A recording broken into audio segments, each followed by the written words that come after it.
Hi, everybody. I'm Greg Waddell here at Princeton High School. We are up in Viking Village and for VikeNation.org. Very excited to be talking to the girls' swim team coaches.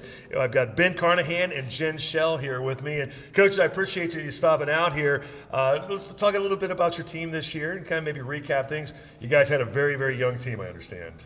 Yep. Shania was our only state qualifier. She's a freshman.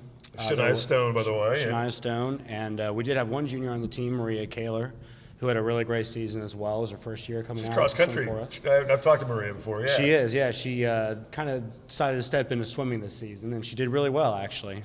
Jen worked a lot with her on her stroke technique, and she dropped a lot of time. So also had a very successful season. So when you have, Jen, when you have a young team like that, and you said kind of a smaller team too, so how do you kind of get the expectations for the girls and when you try to put it all together when you get into the meets? So we've kind of been working a lot with the mentorship of the younger team and encouraging them to step up and take leadership roles and recruit and continue to encourage them to swim because, you know, even though you have a small team and small numbers, it's all about their individual successes throughout the season. Right. But we also are looking at the longevity of the program, and so we want to make sure that not only do they stick with it and continue through their senior year, but they rally enough support for the team and encourage others to join. Well, so, I mean, then to say that the future is bright probably is very accurate at this point when you've had so much experience with the young kids this year. Yeah, next year and the year after we're expecting a pretty big number of kids to come up from the junior high team, which also has a very large number this year. So, how do you go about recruiting kids to swim? It's such a specialized sport, so trying to find them to get them to come out and swim. A lot of them come from the local summer swim leagues. Right. Jen and I both coach during the summertime. I coach for Springdale. She coaches for Sharonville. Okay. Yeah.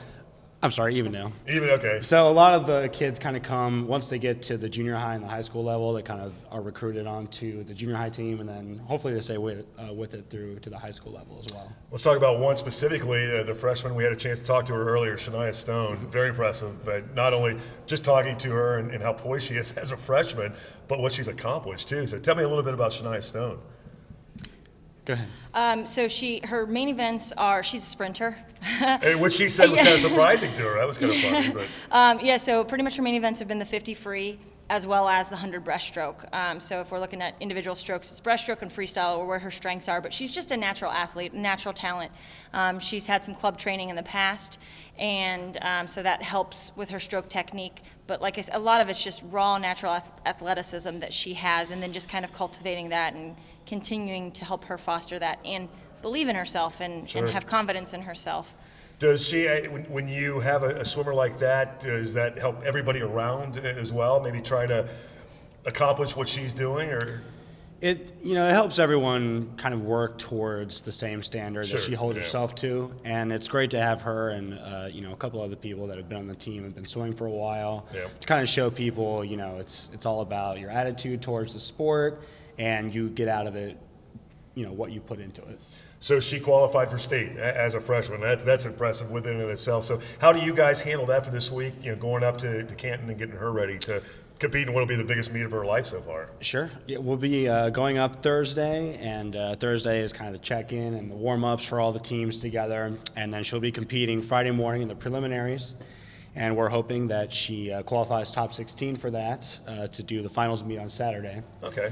She's presently slated 19th, I believe, so she definitely has a shot.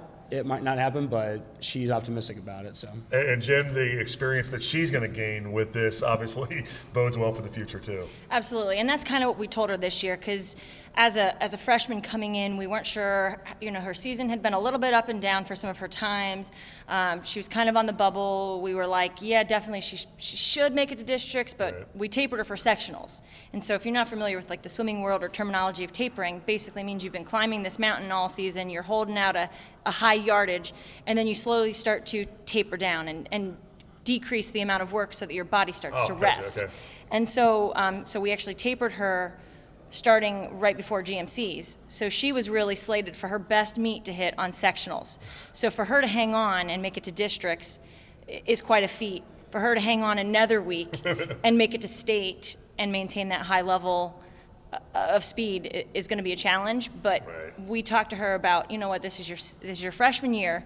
If nothing else, you now have the opportunity to go and see what the meet's all about. For sure. You get the jitters out. You know what to expect going into it next year.